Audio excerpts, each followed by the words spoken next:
Hello, and thank you so much for joining me on Cracked Open with Coach Kristin. We have a powerful conversation. I have been so excited to have my friend Jodi back. She and I met together in a recovery coach training certification, and I'm so grateful to have her friendship, also her mentorship, also her being my confidant on this journey as we meet monthly and talk about what's going on in our lives. And we also talk about different ways that we use to help our clients on the recovery journey. And one huge buzzword that we both have strong opinions about is moderation. And I'm going to be completely candid. The first 3 years that I had my practice, I had a strong boundary that I was not available to support clients in moderation. Either they were working towards sobriety, or they were sober, or their goal was to be sober. But if they told me, I want to work toward moderation, I was like, I'm not your girl. And in the last 2 years, I wanted to learn more about addiction in general, but about moderation and how do people do it? Like, is it possible? Is it a thing? And I've come up with a lot of really interesting feedback to present. But I also wanted to have Jodi here to give an additional perspective because I love that about our friendship and about the work that we do in the world. So enough from me. Joe, thank you for joining me again. And thank you for being part of this, what I feel is a really important conversation in this day and age. Well, thank you for inviting me, Kristen. I love that our friendship has developed over the last few years and that we make such an intentional decision to stay in contact and to have these conversations on a regular basis. So that way it's not only getting our minds going, but that way, like in this environment, we can share this information and get other people really thinking about and questioning the stories that they're telling themselves. Yeah, that is the perfect place to start. Sometimes it can land on, is moderation a story I'm telling myself? And to kind of give it some definitive parameters, I came up with a rough kind of description or definition of harm reduction versus moderation. Because I feel like some people interchange both words, Definitely. not realizing they mean really different things. Lay it on us because I want to hear your Okay. definitions because they do get used interchangeably all the Yes. time. So harm reduction focuses on minimizing the negative consequences associated with alcohol use, regardless of whether the individual continues to consume alcohol. This recognizes that abstinence may not be feasible for everybody. The goal in harm reduction is to reduce the risk, but the goal is eventually to be abstinent. It's like I'll use myself as an example. I went from 3 bottles of wine nightly to the very next day, recovery. There was no moderation. There was no harm reduction. There was a very serious and important call to my physician who did a baseline on everything and said, you can safely detox with family home with you, which is what I did. I say all that to say moderation was not an option for me because I was so deep in alcohol dependency that there was really nothing else offered to me at that point because it would have been so dangerous. Bottom line, I was too reckless for moderation, if I'm being honest, or harm reduction. If at that time I'd been given the ability to consume alcohol daily still, I would not have received the clarity and mental health support and break from the poison, which for me, that's what it was, that was ruining my life at the time. So I didn't really learn about harm reduction or moderation until later on in my journey, which is why I didn't safely support anybody until I knew more about what it was. So that's harm reduction. Wow, I made that a lot longer than it needed to be. Well, no, I think that it really gives clarity to that first piece of accessibility for everyone Yeah, whenever we're making a decision about our alcohol use. Because for some of us, it is a on off switch. It has to be because we do not have the support, we do not have the awareness, we do not have the education to make a different choice other than the black, white, yes, no of use. yeah. And that is where I think, like, to illustrate, as you became more educated, as you were further along in your sobriety journey, you realized that there were more options for changing our relationship with alcohol. And that's why this is such an important conversation because there are so many different avenues for Mhm. change. Yeah, And it I really love is that. in like this sharing of stories and these understanding of experiences that we get to choose what path is right for us in that moment. Mhm. So no, I think it was just as long as it needed to be able to hear your story and understand like sometimes it does need to look a certain way, and that's okay because each journey is individual. Mhm. I love that. Thank you for following that up with that because it helped put a bow on it. And I needed a little bow. So thank you. Okay, moderation involves teaching individuals how to safely limit their alcohol intake to a level that reduces the risk of developing alcohol-related problems. This strategy works for those who might not have ever experienced, this is the key sentence here, dependency issues, and includes setting personal limits, developing strategies to avoid excessive drinking, such as specific days or counting drinks, and focusing on mindfulness and self awareness regarding cravings and consumption patterns. I want you to add in, Joe, when you looked up moderation, what that parameter, kind of the blanket parameter was, because this is important. So the blanket parameter that I found across AI and Google was that the level for moderation in the US is listed as 1 drink per day across the board. So if at any point you are having more than 1 drink per day, you have surpassed the limit of moderation according to the standards created in the US health system.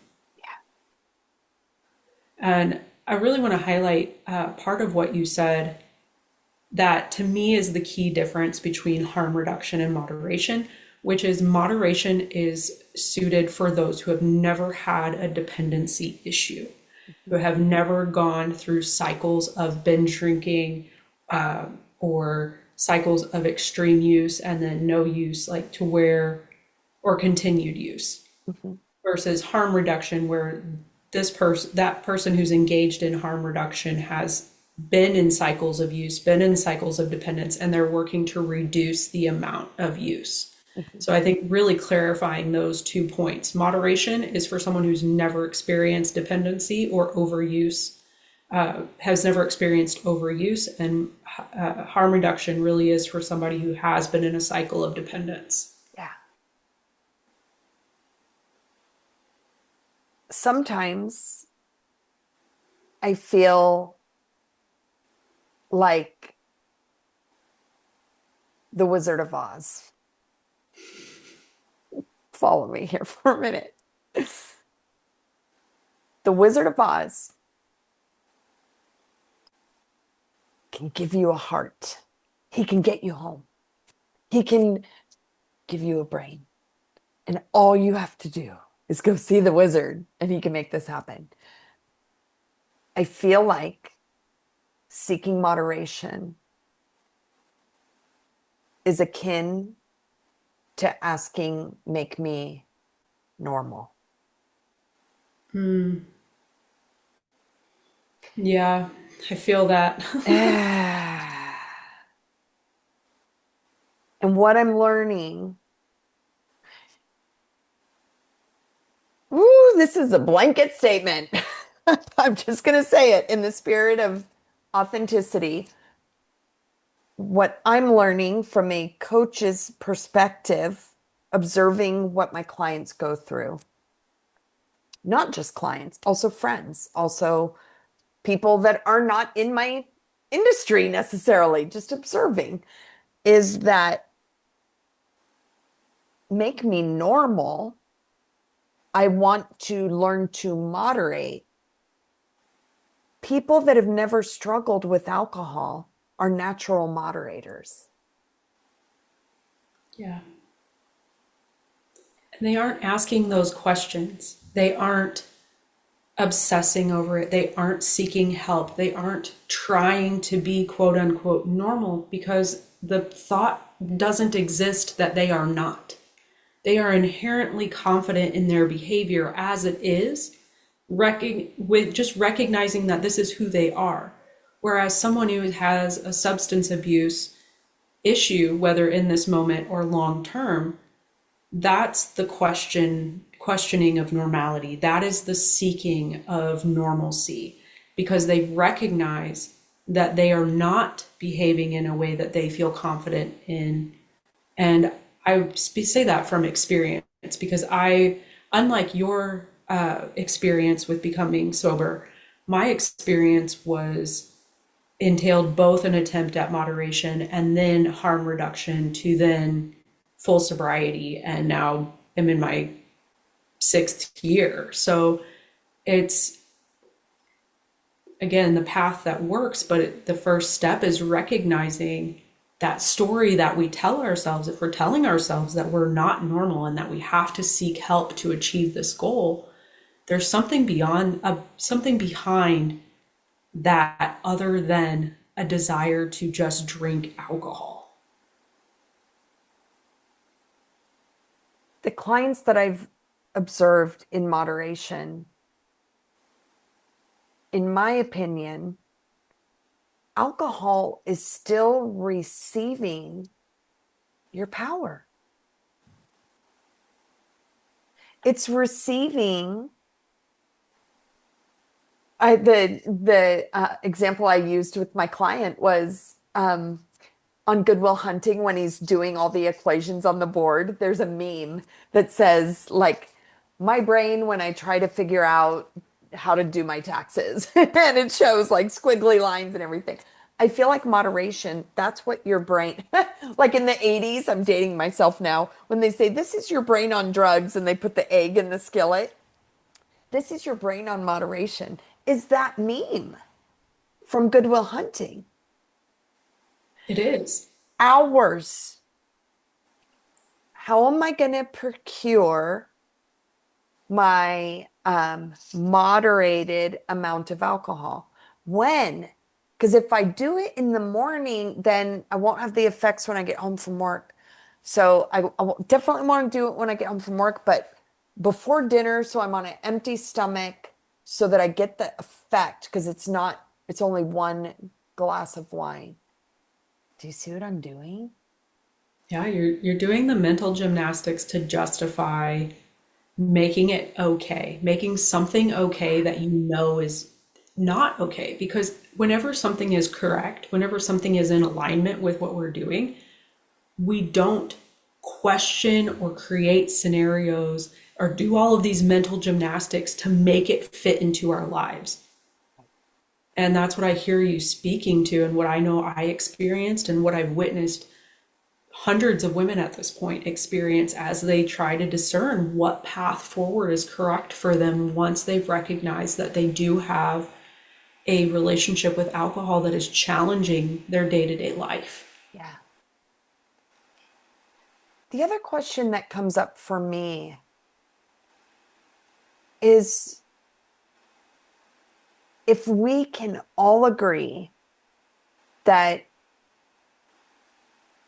one drink, so that can be one,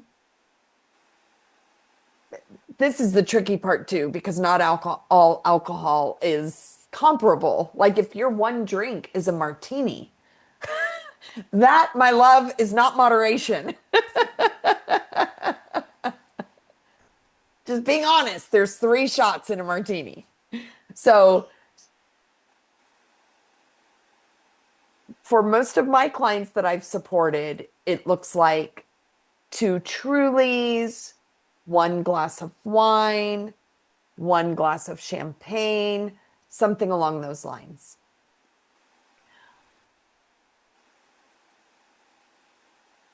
If I'm coming to a state of moderation, what am I getting out of the alcohol? If it's at the point where I can only have two Trulies, which is less than 9% alcohol, less than a glass of wine, why am I doing it? I think that that question is the backbone of all addiction work. Mm, And to me, it is a very personal one, right? yes, very. Like the generalization is to be what you said, normal. So normalcy, it's also a coping mechanism. It's also a habit. And it's also a reward in some ways. Like so many of us have for such a long time romanticized these things that are not healthy for us. And so they become rewards whenever we indulge in them. And so those are like the generalized statements that cover so many nuanced answers for what's going on inside of the individual that drives them toward that one drink, toward all those mental gymnastics to get to that place.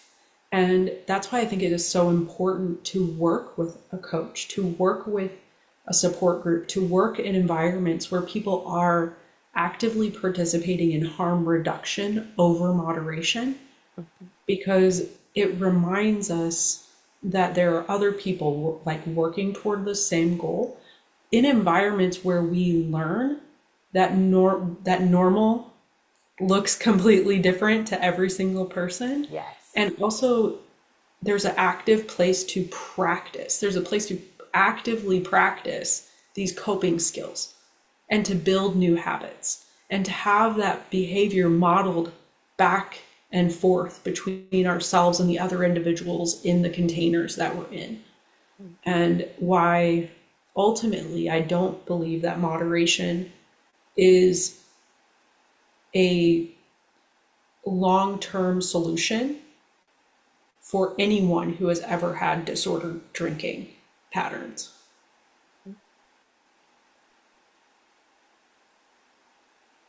It bypasses, again, just in my opinion, it bypasses the most important gold that is at the bottom of every lesson in our life, which is that was a lesson, that was uncomfortable. How did you get through it? And how did you get through it is the gold that can be shaken down out of that lesson. And if how you got through it is something outside of you, did you really get through it? Or are you just putting a band-aid over it and over it and over it? I love that you brought that analogy up because I do think that goes along with the variances between harm reduction and moderation. Through the effort of harm reduction, you are consistently renegotiating the relationship you have with alcohol and with yourself. So every time you set goals and you move toward them and you take action and you achieve them, and there's longer and longer periods of time, there's less and less alcohol consumed, you are learning the lesson and you are doing it in a supportive way where you aren't completely alone, right? Because that's the fear, is that you're going to do it without having that thing that's holding you up, that's been the habit of holding you up, that's been your coping mechanism. But also why you have to do it in an environment that's supportive of the end goal of abstinence or sobriety, because it's working toward that without you doing it completely alone or completely cold turkey. Whereas moderation, there is no evolution. It is the same battle over and over and over again. Same mental gymnastics, the same. I was successful for 6 months at moderating, and then I had a blackout episode, or then I had 6 months of binge drinking.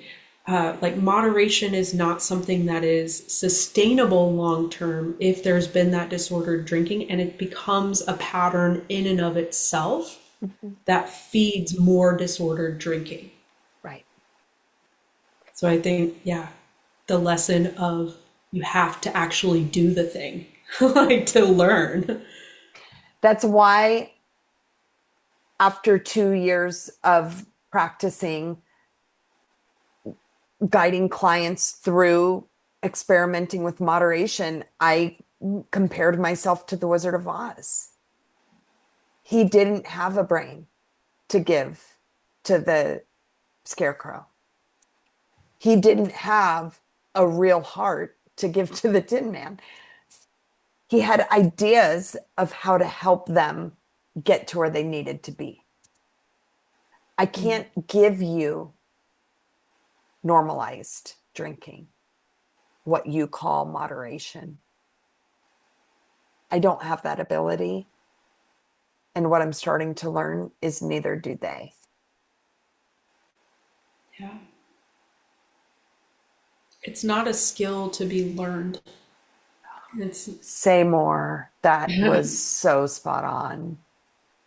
it, I, it's so intimately intertwined with the way our emotional and mental and physical landscapes work, so that as we are trying to navigate our lives, things change, situations change, and if we are not in perfect, we can't achieve the goal. And I have yet to meet a single perfect human being.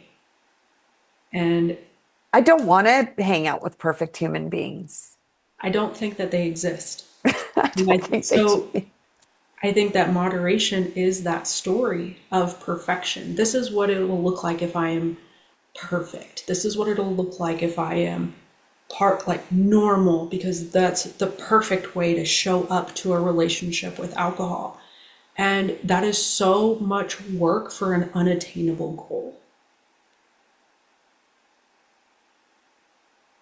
You just landed on something so powerful, Joe. I am like, whew, shifted.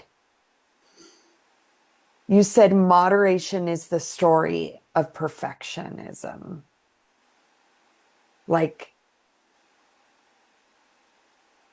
wow. Yes. And so many of us that have struggled with alcohol dependency are coming from a wound, a core wound of not enoughness. So moderation is almost like a really beautiful book cover for the instruction manual of existing in your coping mechanism. Yeah. I mean, I think you're completely correct. It's it's this story, it's this way of being that we've convinced ourselves is part and parcel for the perfect version of who we would be if we could choose. Mm. And so many of us, to your point, come from this place of we're either not enough or we're too much or we're a little bit of both, depending on what environment we're in. That's my story. And like alcohol, and for a lot of us, was something that in for ourselves made it okay to be either one of those things. Mhm. And that's why moderation is so appealing because it still allows us to hold on to this story that, to your point from before, something outside of us can make us whole. Mhm. And I think it takes a lot of strength and a lot of honesty to recognize that we are whole and to do the work to let ourselves exist in that space without alcohol. Mhm.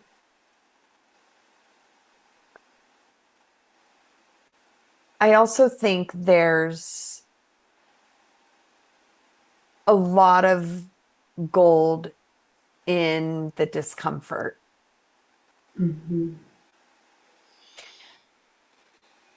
I I put this on social media this morning, but I'll repeat it here because it was really pertinent to I knew we were having this conversation today and I was like, this is what my moderation clients feel like.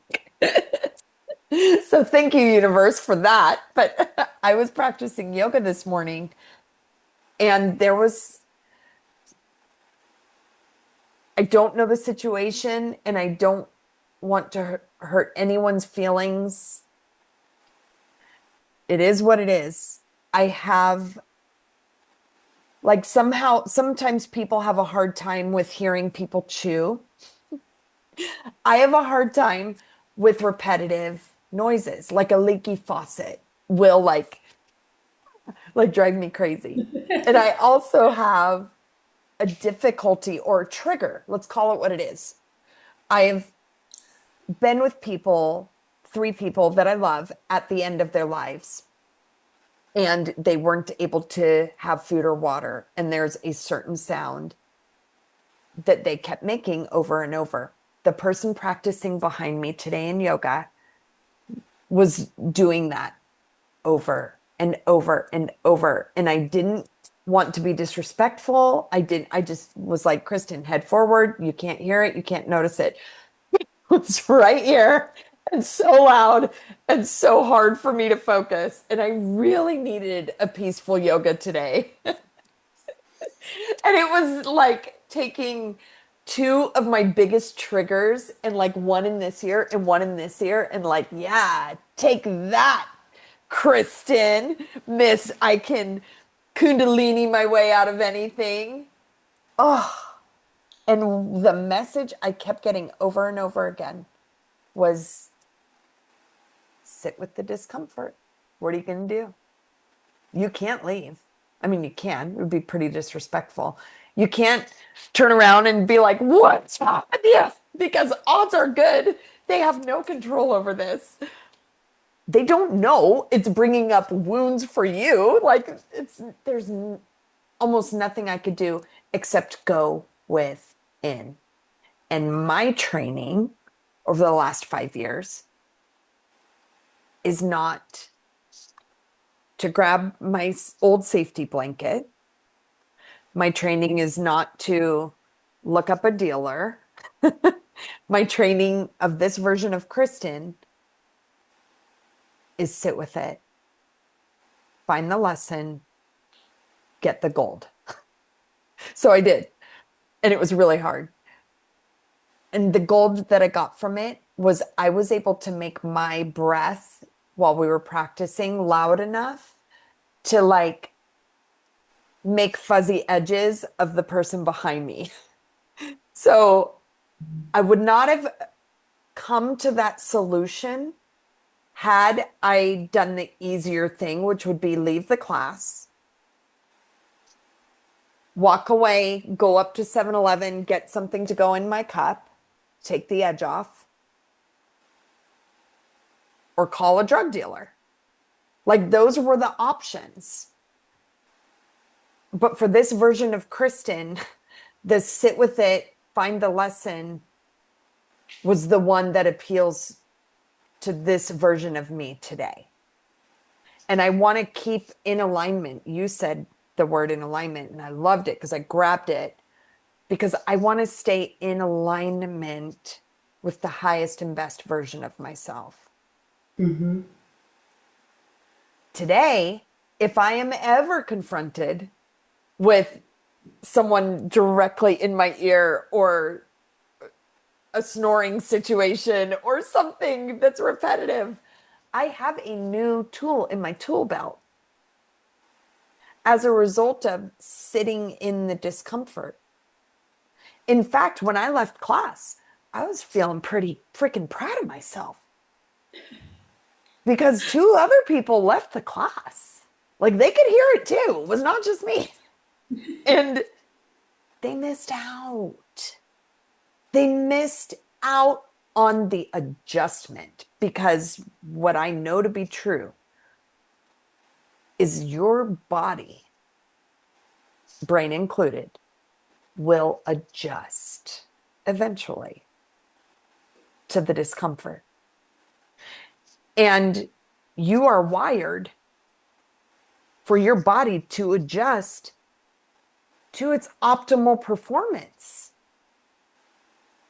You are not wired to not survive. You are wired to survive and be safe and grow and be actualized. So if you give your body enough time in the discomfort, then you get the gift of the gold of how to manage this next time. You've built your resiliency. You've built that muscle. Like you're like, yeah, I did that.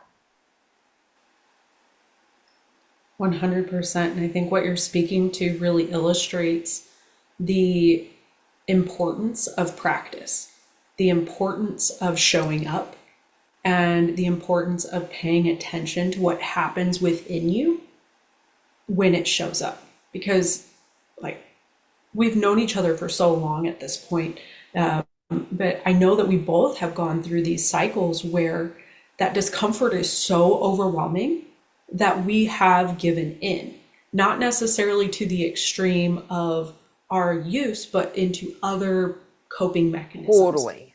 And through that process of showing up, being uncomfortable, succeeding, as well as showing up, being uncomfortable, and giving in, our bodies start to attune to the one that feels, to your point, most optimal. And as we give ourselves more and more of these opportunities, and sticking with our theme, like focusing this in, like, let's say you are wanting to reduce your use, you are wanting to figure out some way to move forward through a harm reduction study or through harm reduction work. It's like you show up, and sometimes you're super successful and sometimes you don't meet the goal, but every time you learn. Hmm. Every time you notice what's going on in your body, you notice what's going on in your mind, and that gives you data for the next time that you come into, that you set a goal, that you take action. And it translates into all areas of our lives. I mean, right, you just shared this really profound moment in yoga class that affected you on a very deep level of past experience, past trauma. And because of your sobriety work, because of the discomfort you have learned to sit in and show up in, not only with yourself, but with your clients, you have this breadth of understanding for how you align, for how you optimize. And you made a decision in the moment because that's where the action is. It's in the moment. Yes.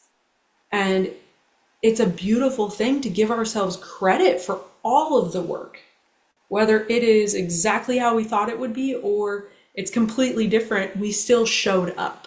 Mhm. I also want to speak to a second to everybody that is either on a sober journey or considering a sober journey.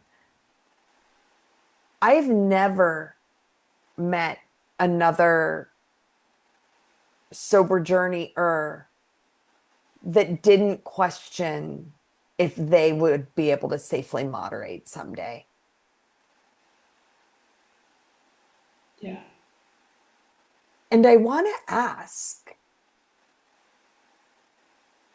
how do we change that to not be the goal? Well, I think that language in and of itself is like that is what I think separates people who are white knuckling and who are struggling in their sobriety journey versus people who aren't. Because to your point, authentically, like truthfully, there have been times whenever I'm like, I wonder if I would ever drink again. Mhm, And I recognize that that is not a goal.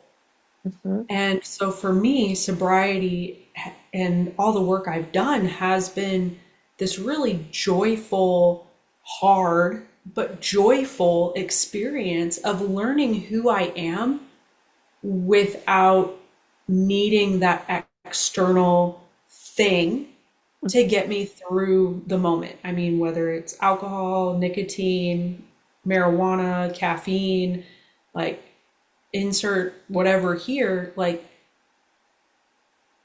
I know that I don't need those in order to be my most joyful, in order to be in my life. And whenever I think about use, for me, it's like I've already crossed that bridge. Why would I reintroduce that same struggle back into my life?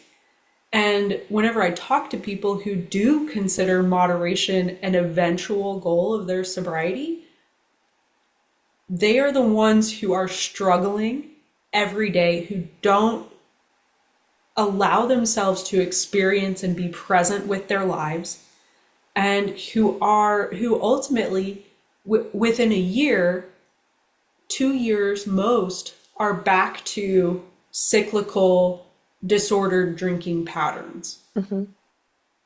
So I don't know if the question is how do we change that goal or change that from being the goal. I think it's more of how do we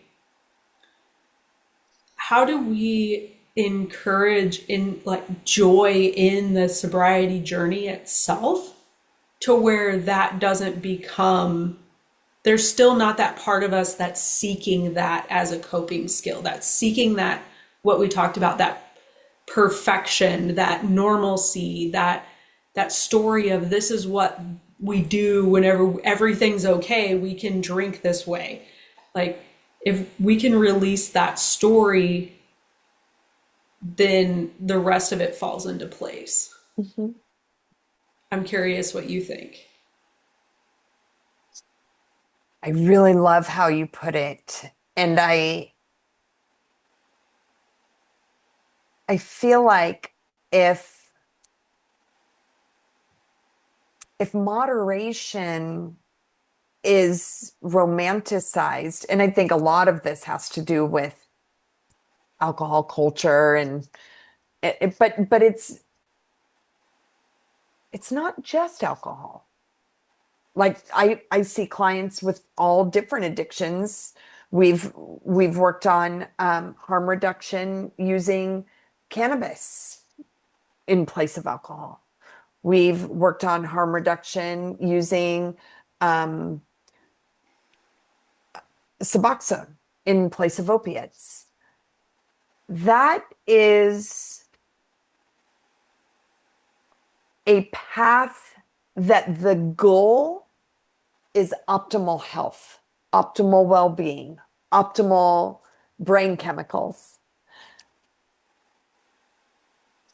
Why then is the moderation route a thing where, as humans, we're agreeing? For me, I got to keep this on for me because I don't want anyone to feel judged or shamed. This is such a unique decision. We're just trying to shed some professional light on it. But I also never want someone to feel shamed or judged. So I'm going to keep it for me. If I take on the risk of increasing my breast cancer by 30%, if I take on the knowledge that I love to sing, yet ethanol that is in alcohol burns our vocal cords, if I'm taking on the knowledge that the components in alcohol decrease my serotonin and increase my cortisol stress hormone, who would sign up for that? Well, I think that you're leaning into the question that most of humanity is. It's a lack of education, a lack of awareness, and an instant gratification culture. We Mm-hmm. want what we want now. There's no guarantee we're going to live XYZ amount of years anyway. Might as well have quote unquote fun. Mm-hmm. And so I think that that's really where that changing the story element comes into play. Why we need more environments of people who are choosing a different path, Mm-hmm. more people who are educated, who are aware, and who value their health, their presence, the small joys in life, who are working on discipline, who are okay with delayed gratification, and sharing that in an environment where it encourages everyone to level themselves up and to hold themselves to a standard of self respect, a standard of self love. Because if we do that and we create those environments and we have those conversations, the stories in our minds change Mm-hmm. in a broad way. And it's no longer about what's the quickest, easiest way for me to get there. It becomes what's the most fulfilling. It Mm-hmm. becomes what's the most joyful. And there's magic in that, that many of us who come from challenging backgrounds, who've experienced intense trauma, who've never learned coping skills from the inside out, don't. And I speak like I did not recognize that so much of this was a choice because I lived in such a hypervigilant state. It wasn't a choice. It wasn't accessible. And Yes. it was only through dedication, presence, surrounding myself with people who were doing this work did I start to learn about who I was, learn about the stories I was telling myself, learn about my nervous system and how it interacts with the nervous systems of all the people around me. And did I start to understand that I am capable of making those choices, and not only capable of making those choices once, but making them again and again and again. And I think that the more opportunities we give to people, the greater amounts of resilience and joy and possibility we will see, and there will be more opportunities for intentional living instead of survival mode, which is what so many of us who are stuck in these cycles of disordered drinking, moderation, attempts that have failed, that's where we're at.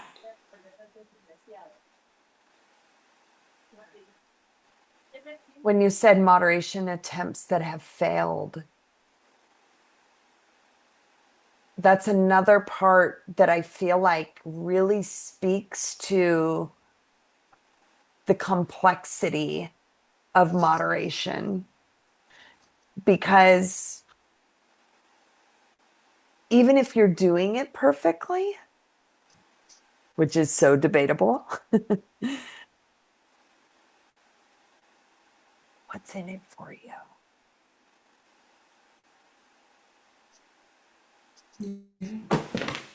Oh my goodness, I'm sorry, I have a cat attacking my chair. It's okay. Kitty. It's one thread I do want to bring up and just get your opinion on. One component that I notice in people that I've supported through moderation or experimenting with moderation, I have a unique perspective. I've never, that I could think of, supported someone straight from problem drinking into moderation. I've never supported someone, how do I put this? That like figured out sobriety for 20 years and then we're like, let's try this on. It's been like a year or two or three or four of sobriety, and then they're like, let's see if I can handle it now. More like that. I've never supported someone from a pure, I have no problem with, why would I be supporting them if they're like, I have no problem with alcohol and I just drink at Christmas and weddings. Well, I've never supported anybody like that because why then would they be at my desk? So, who I do support is more people that they've been sober, they miss alcohol, and they want to be perceived as normal. Now, the component that I see missing frequently, and not just by people that want to experiment with moderation, I see frequently across the sobriety arena, is a lack of pleasure.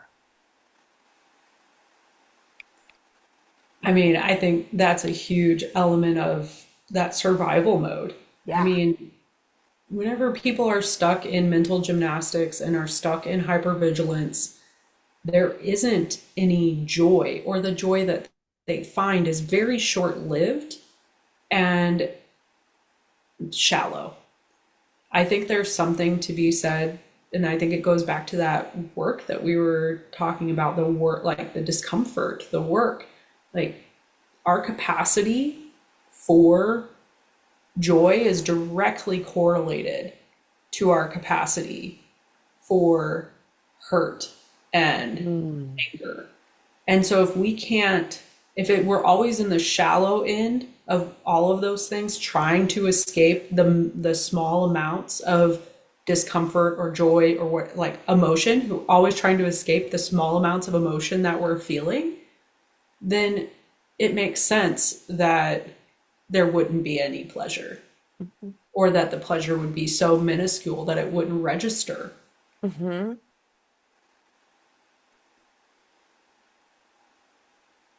I also feel like if you're consuming alcohol daily, one of the key components of alcohol is it blurs the edges. It just does. And when you mentioned the, yes, we feel deep discomfort, but we also feel immense pleasure. Like I know the longer I'm sober, the more wondrous I've become, the more like excitable in a good way, like a little kid I've become, the more expressive I've become because I've gained access.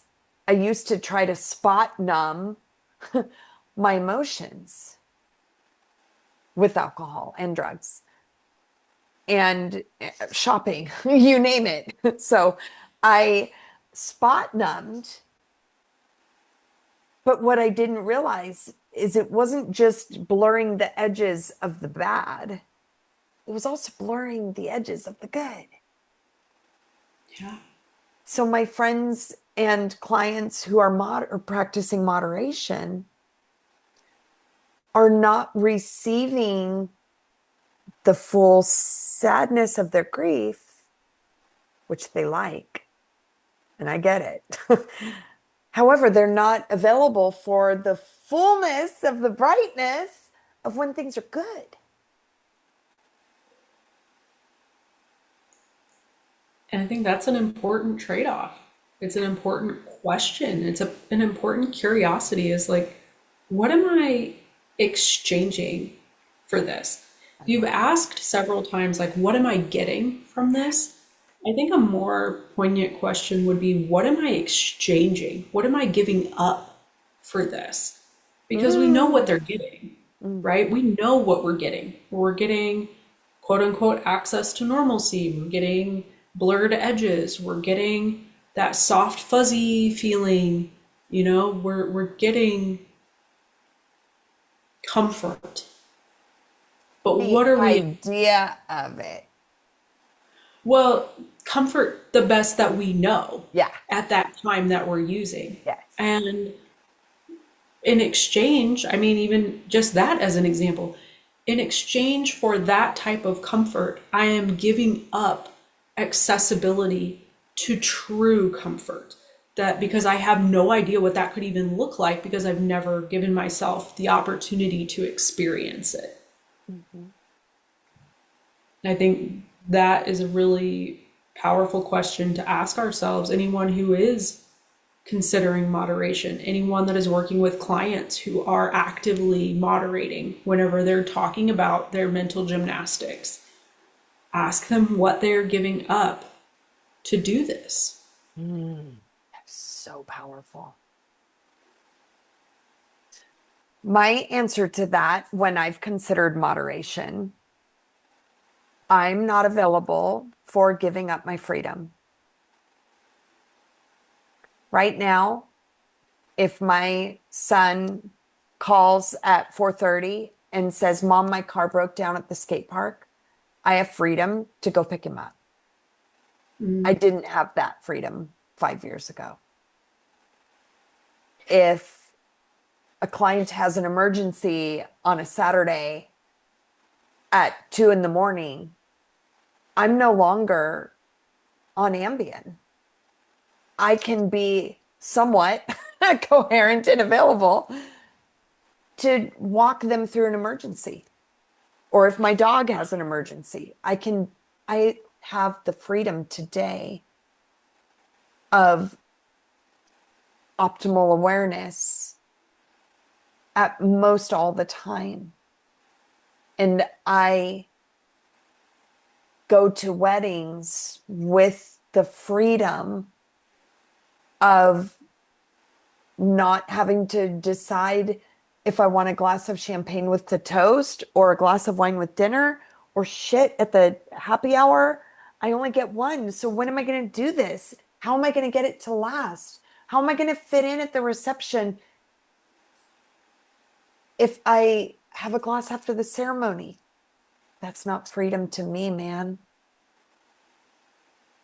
I love that so much. And I think that just illustrates one of the powerful elements of the work that you've done is that you have that awareness of yourself, of your past patterns, of the struggles that you have had in the past with not feeling free, with not being available, and how even just having one drink starts the cycle of taking that freedom away. Yeah.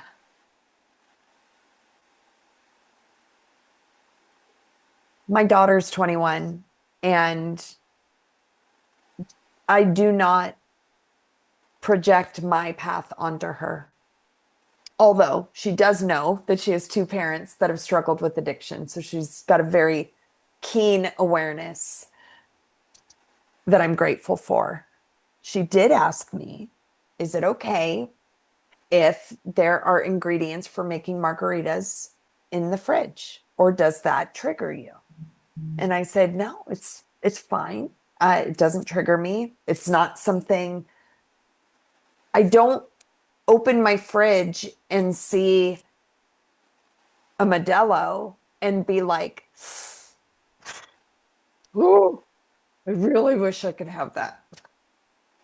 And it's not just because it's a Modelo, even if it was a bottle of Cristal.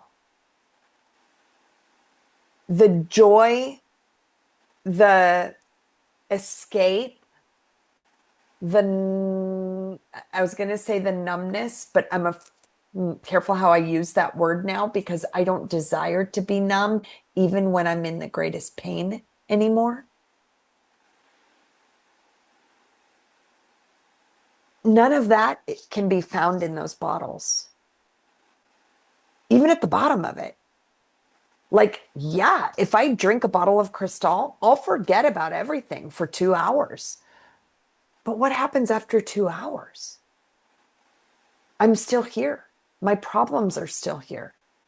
Except now I have a raging ass headache, spiked cortisol, and no dopamine. So now how am I going to deal with what caused me to drink the Cristal in the first place? Now I'm in a negative. Repeating the cycle. Over and over again.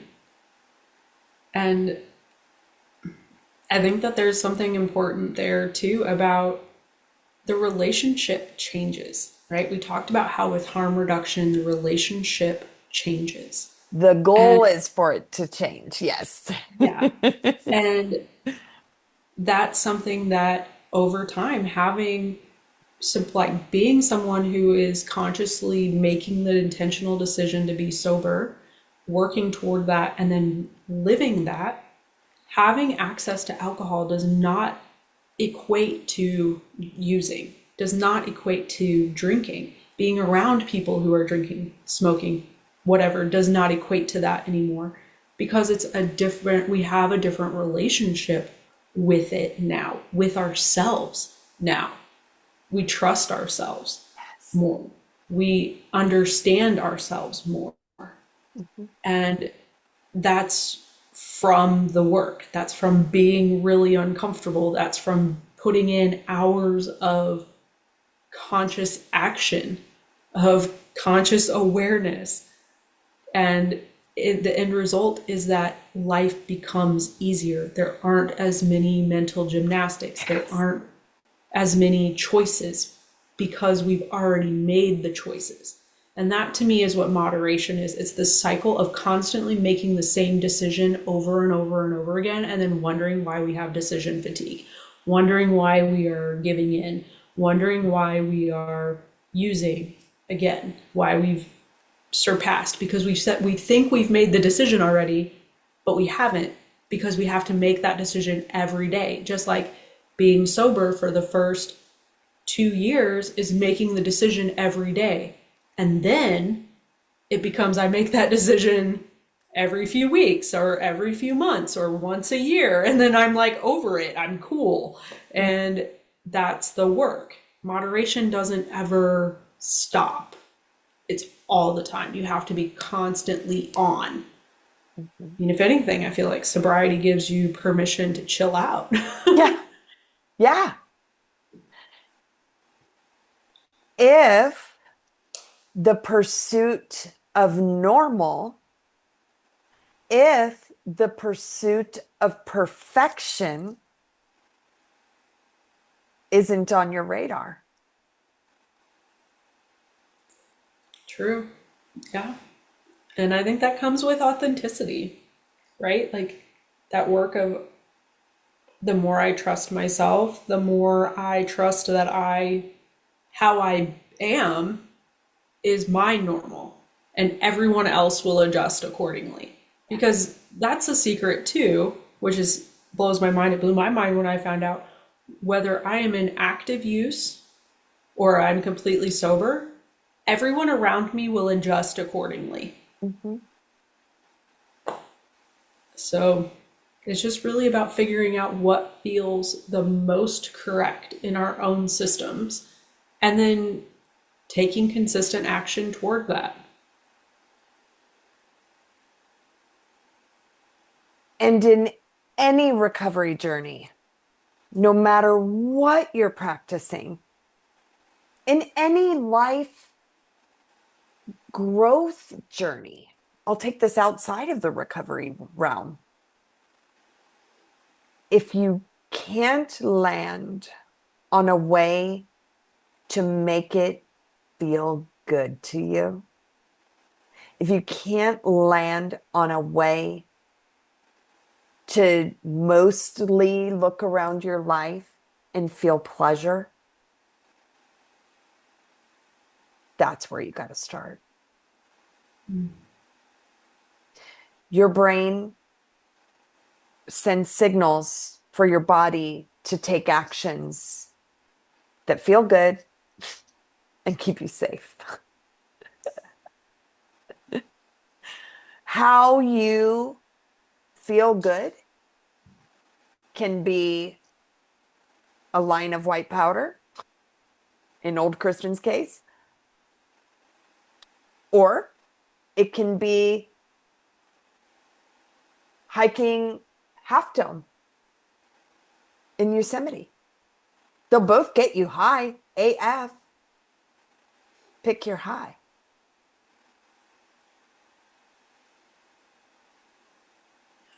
There has to be pleasure and it has to feel good. Whether it's a workout regimen, whether it's a recovery journey, if you are sober and you are clinging to sobriety with your one wish being, God, I hope at the end of this, I can have a glass of champagne at a wedding.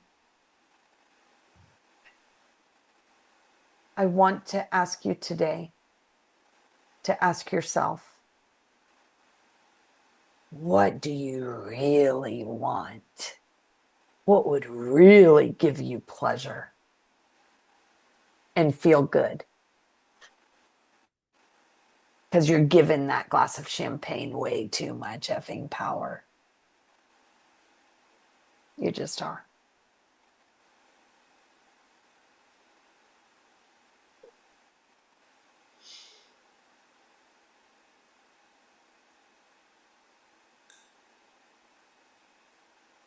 I think we're at a good spot. I think we are. This has been one of my favorite conversations you and I have had, and we've had some damn good ones. Yeah, we have. And I just thank you for the opportunity to explore this and to play with the ideas of it and to really get to know myself better through and my own understanding of this and to get to know you better and your understanding of this. So thank you for this. I really appreciate it. And I love you so much.